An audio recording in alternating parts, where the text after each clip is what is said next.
The Prime Minister, Bill English, has ruled out holding an inquiry into the claims made in the book Hit and Run. The book alleges 21 civilians were either killed or injured in a raid on an Afghan village in 2010 that involved or was led by New Zealand Special Forces troops. Calls for an inquiry have been mounting, but Bill English says the Defence Force has reviewed all the available material and found personnel involved took all feasible precautions to minimise civilian casualties and the destruction of property. Bill English was talking a short time ago. He asserted the authors of the book, Nicky Hager and John Stevenson, made some significant errors.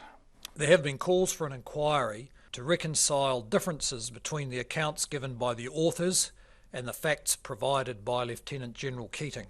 This morning I was given a detailed briefing by Lieutenant General Keating and a number of other senior officers. After considering Lieutenant General Keating's briefing, his letter to Mr Brownlee, and viewing video footage of the operation, I've concluded there is no basis for ordering an inquiry. Should evidence emerge in the future that New Zealand troops acted unlawfully, the government would of course take every step to establish the truth.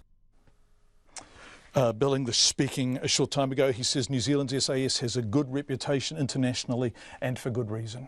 The allegations in the book could be damaging to the reputation of troops who serve their country with distinction, including risking their lives to do so.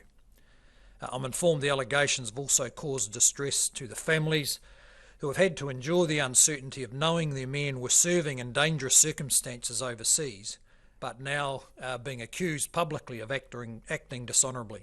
I want to assure those families that there is no evidence that this is the case.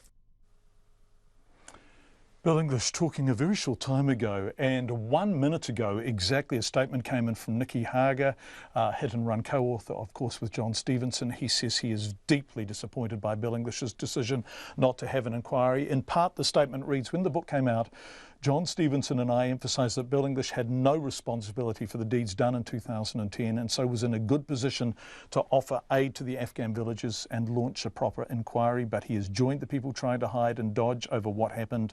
I believe this decision is the result of military pressure on the government, the tail wagging the dog. That is not good for the country. That was a statement issued by Nicky Hager at 5:16 in response to what Bill English said